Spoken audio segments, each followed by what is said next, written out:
అండి. Welcome back to my channel పున్ను creations. So ఈరోజు మన స్టోరీ వచ్చేసి మాంగళ్య బంధం ఎపిసోడ్ నెంబర్ 9. సో లేట్ చేయకుండా స్టోరీలోకి వెళ్ళిపోదాం. ఇప్పుడు మనం కిందికి వెళ్దాం. నీ అంతట నువ్వే ఫుడ్ తినాలి అని చెప్పగానే ఓకే అంటాడు ఆర్య. సరే అని ఇద్దరు కలిసి కిందికి వెళ్ళారు. కిందికి వెళ్ళిన తర్వాత మీనాక్షి సోఫాలో కూర్చొని ఉంటుంది. చాలా డల్గా ఉన్నట్టు దీర్ఘంగా ఏదో ఆలోచిస్తూ కూర్చుంది. మీనాక్షిని చూసిన అవంతిక అమ్మా అని పిలుస్తుంది. పలకదు. ఈసారి ఇంకా గట్టిగా పిలుస్తుంది. దాంతో మీనాక్షి తేరుకొని చెప్పు తల్లి అంటుంది. ఏంటమ్మా ఏదో దీర్ఘంగా ఆలోచిస్తున్నారు, పిలిచినా అసలు వినిపించుకోవట్లేదు అని అనగానే వినపడలేదు తల్లి అంటుంది. పిలిస్తే కూడా వినిపించుకోనంతగా ఏం ఆలోచిస్తున్నారు అని అడుగుతుంది అవంతిక. ఏం లేదమ్మా అంటుంది మీనాక్షి. లేదమ్మా ఏదో ఉంది, కానీ మీరు నాకు చెప్పట్లేదు, అదేంటో నాకు చెప్పండి అని అడుగుతుంది. అదేం లేదు తల్లి, ఏదో ఉందమ్మా.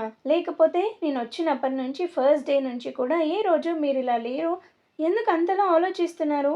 దేని గురించి ఆలోచిస్తున్నారు? దేని గురించి అంతలా బాధపడుతున్నారు?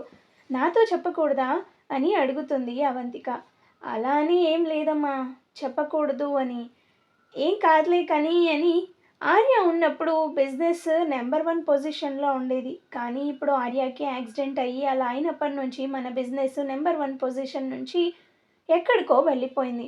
అంకుల్కి చాలా ప్రాబ్లం అవుతుంది. మళ్ళీ నెంబర్ 1 పొజిషన్కి తీసుకురాలేకపోతున్నారు. ఎంతైనా ఆర్యలాగా వర్క్ చేసేవాళ్ళు ఎవరూ లేరు. ఎన్ని రోజులలో అంకుల్ బాధపడడం నేను ఎప్పుడూ చూడలేదు. ఫస్ట్ టైం బిజినెస్ పరంగా తను చాలా సఫర్ అవుతున్నాడు. తనలా బాధపడుతుంటే తనని చూసి నేను ఎలా నార్మల్గా ఉంటాను చెప్పు.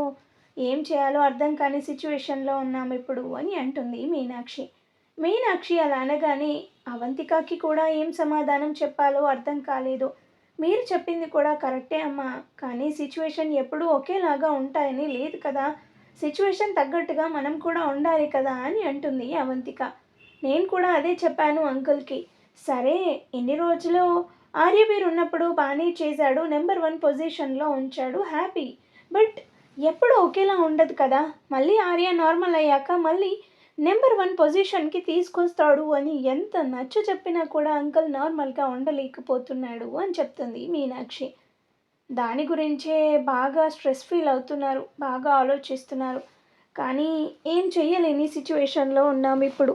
ఒకప్పుడు the great Mahindra group of industries number 1 position అనేవాళ్ళు ఇప్పుడు మన బిజినెస్ని చూసి నవ్వుతున్నారు.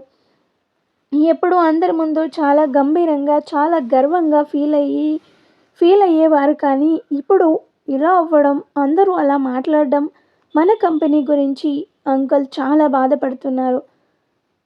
ఆయన్ని అలా చూస్తుంటే నాకు చాలా భయం వేస్తుంది, ఏం జరుగుతుందో అని అంటుంది మీనాక్షి.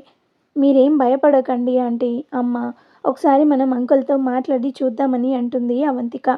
వీళ్ళు ఇలా మాట్లాడుకుంటూ ఉండగానే ఆర్య అవంతిక దగ్గరకు వచ్చి, అవంతిక నాకు ఆకలేస్తుంది, నూరా అని చెప్పి అవంతిక చేయి పట్టుకొని లాగుతాడు.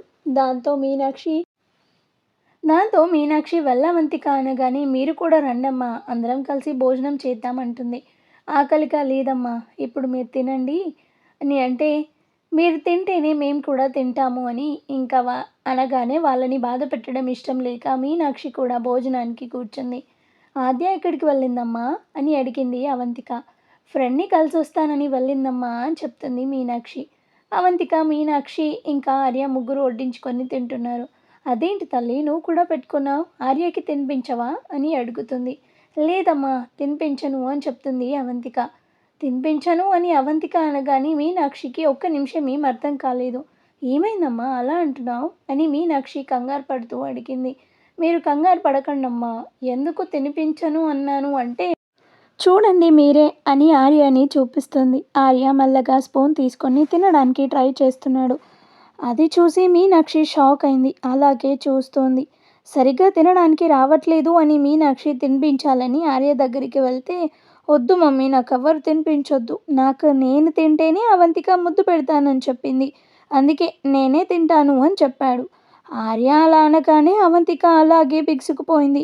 ఆర్య అలా చెప్తాడు అని అస్సలు ఊహించలేదు ఏమాత్రం కూడా. సో ఆ ఊహించని పరిణామానికి ఒక్కసారిగా షాక్ అయింది. మీనాక్షి ముందు అయ్యో ఆర్య గారు అని మెల్లగా ఆర్య దగ్గరికి వెళ్తుంది చెప్పొద్దు అని చెప్పడానికి. కానీ ఆర్య వినిపించుకుంటే కదా, అవంతిక నువ్వన్నావు కదా నా అంతటా నేను తింటే ముద్దిస్తాను అని, మమ్మీకి చెప్పు అంటాడు. ఆహా అని తలదించుకొని అది అమ్మ ఆర్య గారు ఒక్కొక్కటి తనంతట తానుగా చేసుకుంటే కొంచెం కొంచెము ఆయన మార్పుకి ఏదైనా అవసరం అవుతుందేమో అని అవంతిక అనగానే దానికెందుకు తల్లి తలదించుకోవడం, ఏమైనా తప్పు చేస్తున్నావా? లేదు కదా, మంచి పని చేసావు, మేమెవ్వరము చెయ్యలేని పని నువ్వు చేస్తున్నావు, నాకు చాలా సంతోషంగా ఉంది అని చెప్తుంది. వీళ్ళు ఇలా మాట్లాడుకుంటూ ఉండగానే ఆర్య కింద మీద పడేసుకుంటూ ఫుడ్ కంప్లీట్ చేశాడు. అవంతిక నా ఫుడ్ కంప్లీట్ అయిపోయింది, నేను తినేసాను, నాకు ముద్దు పెట్టు అంటాడు. దాంతో అవంతిక ఆర్య గారు ఇప్పుడు కాదు తర్వాత మాట్లాడుకుందాం దాని గురించి అంటుంది. తర్వాత ఏంటి నాకు నేను తింటే నువ్వు హ్యాపీగా ఉంటావు, నాకు ముద్దు పెడతాను అన్నావు కదా అనగానే మీనాక్షి నవ్వుకుంటూ సరే తల్లి నేను వెళ్ళి కాసేపు రెస్ట్ తీసుకుంటాను అని హ్యాండ్ వాష్ చేసుకొని అక్కడి నుంచి వెళ్ళిపోతుంది. మీనాక్షి అక్కడి నుంచి నవ్వుకుంటూ వెళ్ళిపోయిన తర్వాత డైనింగ్ టేబుల్ దగ్గర అవంతిక ఆర్య ఇద్దరు మాత్రమే ఉన్నారు. మీనాక్షి కావాలని వారిద్దరికీ కొంత ప్రైవసీ ఇవ్వాలని అక్కడి నుంచి వెళ్ళిపోయింది. కానీ అవంతిక పరిస్థితి మాత్రం చాలా దారుణంగా ఉంది. ఆర్య ఎప్పుడు ఎలా మాట్లాడతాడో తెలీదు. అమ్మ ఒక్కతే ఉంది కాబట్టి సరిపోయింది, అందరూ ఉంటే అప్పుడు నా పరిస్థితి ఏంటి అని సిగ్గుతో పాటు మొహమాటం కూడా వేసింది. ఆర్య మాత్రం అమాయకంగా అవంతిక వైపే చూస్తూ అవంతిక ఏంటి నువ్వేం మాట్లాడట్లేదు, నేను గుడ్ బాయ్ లాగా నా అంతటా నేనే తిన్నాను కదా, ఇప్పుడు ముద్దు పెట్టు అని చిన్న పిల్లాడిలా తన చెంపను ఆమె వైపు తిప్పి చూపించాడు. అవంతిక చుట్టూ ఒకసారి చూసింది, ఎవరూ లేరని తెలిసినా ఆమె గుండె మాత్రం గట్టిగా కొట్టుకుంటుంది. ఏదో తెలియని అలజడికి గురవుతుంది. మెల్లగా ఆర్య గారు ఇలా వెంటనే అడగకూడదు, అందరి ముందు కూడా అడగకూడదు, ఎవ్వరూ లేనప్పుడు నేను ఒక్కదాన్నే ఉన్నప్పుడు అది పైన మన రూమ్ ఉంది కదా అక్కడే అడగాలి ఏది అడిగినా, ఓకేనా? నువ్వందరి ముందు అడిగితే బాగుండదు. అమ్మ చూసి ఎలా వెళ్ళిపోయారు చూడు నువ్వు అలా అడిగినందుకు, తర్వాత ఇస్తానన్నాను కదా అని నచ్చ చెప్పే ప్రయత్నం చేసింది. ఆర్య వినిపించుకునే సిట్యువేషన్లో లేడు. వద్దు నువ్వు ప్రామిస్ చేసావు, ప్రామిస్ చేస్తే పెట్టాలి అంతే అంటాడు. నువ్వే నాకు చెప్పావు కదా ప్రామిస్ చేస్తే ఏది చెప్తే అది ఖచ్చితంగా చెయ్యాలి, చేయకుండా ఉండకూడదు అని చెప్పావు కదా అని బుంగమూతి పెట్టి చెప్పాడు. ఆ మాట వినగానే అవంతికకి నవ్వు కూడా వచ్చింది. ఏం చేయాలో కూడా అర్థం కాలేదు. అవును చెప్పాను కానీ ఇప్పుడే కాదు అంటుంది. ఎందుకు కాదు, నేను మంచి బాయ్ కదా, నాకు నేను తిన్నాను, స్నానం కూడా రేపటి నుంచి నేనే చేసుకుంటాను, అన్నీ నేనే చేస్తాను, నువ్వు చెప్పినట్టే వింటున్నాను, నువ్వు మాత్రం ముద్దు పెట్టడం లేదు అని చిన్న పిల్లాడిలా అలిగిపోయాడు. అవంతిక అతని ముఖం చూసి మెల్లగా నవ్వింది. సరే కోపం తెచ్చుకోకండి, పెడతాను అంటుంది. అయితే ఓకే పెట్టు అంటాడు. పెడతాను కానీ ఇక్కడ కాదు, మరెక్కడా? ఓ నేను కార్లో పెట్టాను అని నువ్వు కూడా కార్లో పెడతావా అని ఆర్య అనగానే లేదు మనకి రూమ్ ఉంది కదా అక్కడ పెడతాను అని అవంతిక అనగానే సరే పద మనం మన రూమ్కి వెళ్ళిపోదాం అని అవంతిక చేయి పట్టుకొని తీసుకెళ్తాడు. వెళ్ళిన తర్వాత ఒక్క నిమిషం కళ్ళు మూసుకోండి అని చెప్తుంది. ఎందుకు అని అడుగుతాడు. అబ్బా నేను చెప్పినట్టు చెయ్యండి అనగానే ఆర్య వెంటనే ఎలాంటి సందేహం లేకుండా కళ్ళు గట్టిగా మూసుకున్నాడు. అవంతిక మెల్లగా అతని దగ్గరికి వెళ్ళి అతని తల మీద ప్రేమగా చేయి వేసి చుట్టూ నిమిరింది. ఆర్య గారు మీరు చాలా గుడ్ బాయ్లా ఉండాలి. ఉంటాను, మాట వినాలి, వింటాను, అల్లరి చేయకూడదు, చెయ్యను అయితే అని చెప్పి అవంతిక మెల్లగా అతని నుదుటిపై ఒక చిన్న ముద్దు పెట్టింది. ఆర్య వెంటనే కళ్ళు తెరిచి చూశాడు. అవంతికని అది కాదు అంటాడు. ఏంటి కాదు అని అవంతిక ఆశ్చర్యంగా చూసింది. నేను నీకు చెంప మీద పెట్టాను, నువ్వు కూడా చెంప మీద పెట్టాలి అని అమాయకంగా తన చెంపను చూపించాడు. అవంతిక ఒక్కసారిగా సిగ్గుతో ఎర్రబడిపోయింది. ఆర్య గారు ఎక్కడైతే ఏంటి పెట్టాను ఇంకా అంతే చాలు, ఇప్పుడు వెళ్ళి గేమ్స్ ఆడుకోండి అంటుంది. లేదు నువ్వు నాకు చెంప మీదనే పెట్టాలి అని చిన్న పిల్లాడిలాగా మళ్ళీ మారం చేయడం మొదలుపెట్టాడు. అవంతికకి నవ్వు ఆపుకోవడం కష్టంగా మారింది. సరే కానీ ఒక్కసారి మాత్రమే ఓకే, మళ్ళీ ఇంకెప్పుడు ఎవరి ముందు అడగొద్దు అనగానే ఆర్య వెంటనే కళ్ళు మూసుకొని తన చెంపని ఆమె వైపు తిప్పాడు. అవంతిక గుండె వేగంగా కొట్టుకుంటుంది. అతనికి ఏమీ తెలియదు, చిన్నపిల్లాడిలా అడుగుతున్నాడు అని మనసులో అనుకొని చాలా మొహమాటంగా అతని చెంపపై చాలా చిన్నగా కేవలం క్షణం పాటు మాత్రమే ముద్దు పెట్టింది. ఆ క్షణంలోనే ఆర్య కళ్ళు తెరిచి చిన్న పిల్లాడిలా గట్టిగా నవ్వేశాడు. హే, అవంతిక నాకు ముద్దు పెట్టింది, నేను గుడ్ బాయ్, నేను గుడ్ బాయ్ అంటూ ఆనందంగా చప్పట్లు కొడుతూ రూమ్ అంతా పరిగెత్తడం మొదలుపెట్టాడు.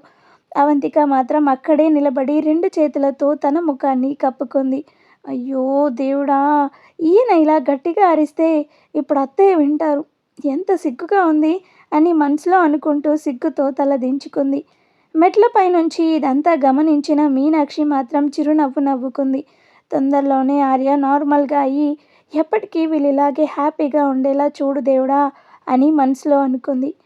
ఇక్కడ ఆద్య సంతోష్ని కలవడం కోసం వెళ్తుంది. ఏంటి సంతోష్, మార్నింగే కదా ఇంటికి వచ్చావు, అప్పుడే కలవాలి అని కాల్ చేసావేంటి అని అడుగుతుంది ఆద్య. అయితే నీతో కొంచెం పర్సనల్గా మాట్లాడాలని కాల్ చేశాను ఆద్య అంటాడు సంతోష్. ఏంటి అంత పర్సనల్గా మాట్లాడేది, దేని గురించి అని అడుగుతుంది. చెప్తాను, అక్కడికి వెళ్ళి కూర్చొని మాట్లాడుకుందామా అని అనగానే సరే అని అంటుంది. ఆ తర్వాత అక్కడ చిన్న బెంచ్ ఉంటే అక్కడికి వెళ్ళి కూర్చున్నారు. 5 minutes అయినా కూడా సంతోష్ ఏం మాట్లాడట్లేదు. దాంతో ఆద్య, ఏమైంది సంతోష్, దేని గురించి మాట్లాడాలనుకుంటున్నావు, మాట్లాడాలి అన్నావు, రమ్మన్నావు, వచ్చి 5 minutes 10 minutes కూడా అవుతుంది, ఇంకా నువ్వు దేని గురించి కూడా మాట్లాడలేదు, అసలేంటి అని అడిగింది. ఎలా చెప్పాలా అని ఆలోచిస్తున్నాను అది అని అంటాడు. చెప్పు పర్లేదు అని అంటుంది.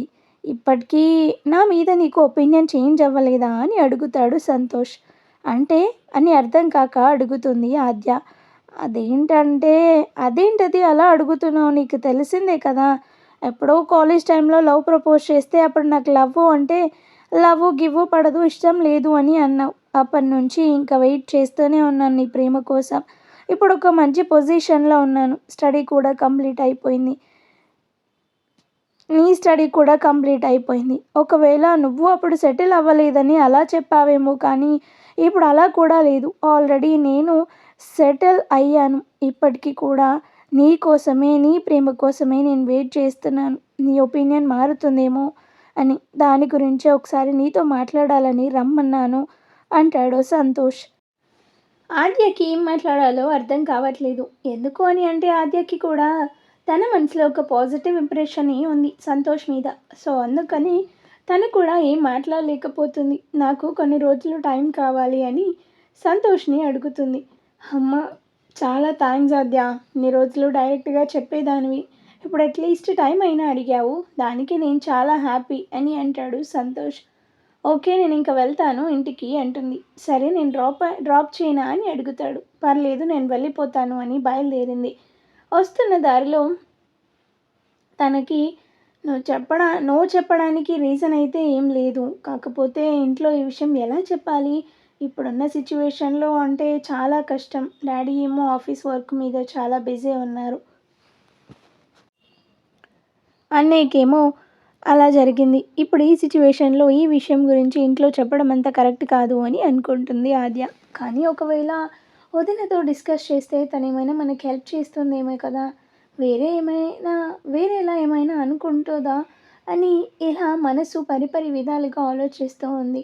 మళ్ళీ ఆలోచిస్తూనే ఇంటికి చేరుకుంది. ఇంటికి వెళ్ళేసరికి సోఫాలో మీనాక్షి కూర్చొని ఎవరితోనో ఫోన్ మాట్లాడుతూ ఉంది. దాంతో ఆద్య హాయ్ మామ్ అని నార్మల్గా సైగ చేసి తన రూమ్లోకి వెళ్ళిపోయి ఫ్రెష్ అయ్యి వదినతో మాట్లాడాలని అనుకుంది. కానీ ఎలా, ఏమనుకుంటుంది, లేదంటే ఎప్పుడైనా చెప్పాల్సిందే కదా, తెలియాల్సిందే. అదే మమ్మీ వాళ్ళతో చెప్తే వాళ్ళు వేరేలాగా రియాక్ట్ అవుతారు. సో వదినతో ఒకసారి చెప్తే అర్థం చేసుకుంటుందేమో కదా అని అనుకుంటుంది ఆద్య. దాంతో సరే ఒకసారి వెళ్ళి మాట్లాడదామని అవంతిక దగ్గరకు వస్తుంది. డోర్ నాక్ చేయగానే అవంతిక వచ్చి డోర్ తీస్తుంది. ఏం చేస్తున్నావు వదిన అని అడిగింది. ఏం లేదు ఆద్య, బట్టలు అవి నీట్‌గా సర్ది పెడుతున్నానని చెప్తుంది. అవునా! అన్నయ్య పడుకున్నాడా అని అడుగుతుంది. ఆ! పడుకున్నాడు ఇందాకే అని చెప్తుంది. అది వదినా అని ఆద్య అంటూ ఉంటే, ఏమైంది ఆద్య? దేని గురించైనా మాట్లాడాలా నాతోని? అడుగుతుంది అవంతిక. అవును వదినా, నీతో కొంచెం పర్సనల్‌గా మాట్లాడాలి అంటుంది. పర్సనల్‌గానా? సరే రా లోపలికి అనగానే అవంతిక లోపలికొచ్చింది. సంతోష్ గురించి అవంతికకి చెప్పడానికి సంకోచిస్తుంది. దాంతో ఆద్య అలా ఫీల్ అవ్వడం చూసి కంగారు పడకుండా చెప్పు ఆద్య, దేని గురించి మాట్లాడాలి అని అడిగింది. ఆద్య కాసేపు తలదించుకొని అలాగే నిలబడి ఉంది. తన మనసులో ఉన్న విషయాన్ని ఎలా చెప్పాలో అర్థం కాక వేళ్ళని నలుపుకుంటుంది. అది గమనించిన అవంతిక మెల్లగా ఆమె భుజంపై చేయి వేసి, ఏమైంది ఆద్య? ఏం జరిగింది? ఎందుకు ఇంత టెన్షన్ పడుతున్నావు? నాతో మాట్లాడడానికి కూడా ఇంత సంకోచిస్తున్నావా? ఏ విషయమైనా సరే ఏమీ అనుకోకుండా చెప్పు. నిన్ను ఎప్పుడూ తప్పుగా అనుకోను అని ప్రేమగా అంది అవంతిక. ఆ మాటలు వినగానే ఆద్య ఒక డీప్ బ్రీత్ తీసుకొని, వదినా, ఈరోజు మన ఇంటికి వచ్చాడు కదా మార్నింగ్ సంతోష్. అవును. నేను ఈరోజు సంతోష్‌ని కలవడానికి వెళ్ళాను అని మెల్లగా చెప్పింది. ఆద్య అలా చెప్పగానే అవంతిక ఒక్కసారిగా షాక్ అయింది. మళ్ళీ తేరుకొని, సంతోషి మీ ఫ్రెండ్ కదా! రోజూ నార్మల్‌గా కలుస్తూనే ఉంటావు కదా! అందులో కొత్తగా చెప్పడానికి ఏముంది? అని అవంతిక అడిగింది. అంటే అది అని తడబడుతూ, ఈరోజు ఉదయం నాకు ఫోన్ చేసి ఒక పర్సనల్ విషయం మాట్లాడాలని పిలిచాడు. అందుకే వెళ్ళాను అంది. అవంతిక ఏం మాట్లాడట్లేదు. మౌనంగా వింటుంది. కొద్దిసేపు మౌనంగా ఉండి ఆద్య మళ్ళీ మాట్లాడడం స్టార్ట్ చేసింది. నేను కాలేజ్‌లో ఉన్నప్పుడు ఒకసారి సంతోష్ నాకు లవ్ ప్రపోజ్ చేశాడు అని అక్కడ జరిగిందంతా చెప్పింది. అదంతా విన్న తర్వాత అవంతికకి ఏం మాట్లాడాలో అర్థం కాలేదు. ఆద్యని ప్రేమిస్తున్నాడా? కాలేజ్ టైం నుంచి ఇప్పటి వరకు తన ప్రేమ కోసం వెయిట్ చేస్తున్నాడా? మరి ఈరోజు ఇంటికొచ్చినప్పుడు అలా మేబీ నేనేమైనా భ్రమపడ్డానా? ఆద్యాన్ని లవ్ చేసినవాడు నన్నెందుకు అలా చూస్తాడు? ఛీ! నేనేదో ఊహించుకున్నా. అమ్మో! ఇంకా విషయం గురించి ఆద్యతో మాట్లాడాలి అనుకున్నా. ఇంకా మాట్లాడితే ఇప్పుడు ఎలా ఉండు అనుకొని ఆలోచిస్తూ ఉంది. ఆద్య పిలుస్తుంది అవంతికని. దాంతో అవంతిక ఈ లోకంలోకి వచ్చి, మరి నువ్వేం చెప్పావు ఆద్య అని అడిగింది. ఆద్య చిన్నగా నవ్వి, అదే వదినా, నాకు కూడా ఏం చెప్పాలో అర్థం కాలేదు. నేరుగా వద్దని చెప్పలేకపోయాను. ఫస్ట్ ప్రపోజ్ చేసినప్పుడు డైరెక్ట్‌గా చెప్పేశాను కానీ, ఇప్పుడు అలా డైరెక్ట్‌గా చెప్పలేకపోయాను. అలాగే అవునని కూడా చెప్పలేకపోయాను. అందుకే నాకు కొంత టైం కావాలని అడిగాను. వెంటనే నిర్ణయం తీసుకోలేనని చెప్పాను అంది. అవంతిక తలూపుతూ, ఆ! ఆద్య, గుడ్ డెసిషన్. ఇలాంటి విషయాలలో తొందరపడకూడదు అంది. ఆద్య మళ్ళీ నెమ్మదిగా మాట్లాడుతూ, నిజం చెప్పాలంటే వదినా, నాకు సంతోష్ మీద చెడు అభిప్రాయం ఏమీ లేదు. అతను మంచివాడే, రెస్పాన్సిబుల్‌గా ఉంటాడు. మన ఫ్యామిలీ గురించి కూడా థింక్ చేస్తాడు. అన్ని విషయంలో ట్రీట్మెంట్ కోసం కూడా హెల్ప్ చేశాడు అంటుంది. నేనంటే చాలా ఇష్టం. ఈ రోజుల్లో ఒకరిష్టం లేదు అని చెప్పగానే తనని వదిలేసి నువ్వు నో చెప్తే ఏంటి, ఇంకెవరు దొరకరా అని వెంటనే వేరే వాళ్ళని వేసుకొని తిరుగుతున్నారు. ఒకరితో మాట్లాడుతూ మరొకరితో టచ్‌లో కూడా ఉంటున్నారు. అలాంటిది తను నా కోసం అన్ని రోజులు వెయిట్ చేయడం, ఫ్యామిలీ గురించి కూడా థింక్ చేయడం నచ్చింది. అందుకే కంప్లీట్‌గా తిరస్కరించలేకపోయాను. కానీ ఇప్పుడున్న సిట్యుయేషన్‌లో ఇంట్లో ఈ విషయం గురించి నేను డిస్కస్ చేయాలనుకోవట్లేదు. డ్యాడీ బిజినెస్ సమస్యలతో చాలా టెన్షన్‌లో ఉన్నారు. అన్నయ్య పరిస్థితి ఇలా ఉంది. ఇలాంటి సమయంలో నా పెళ్లి విషయం చెప్పడం కరెక్ట్‌గా అనిపించడం లేదు. అందుకే ముందుగా నీతో షేర్ చేసుకోవాలని అనిపించింది. నువ్వేం చెప్తావో తెలుసుకోవాలని వచ్చాను అంది.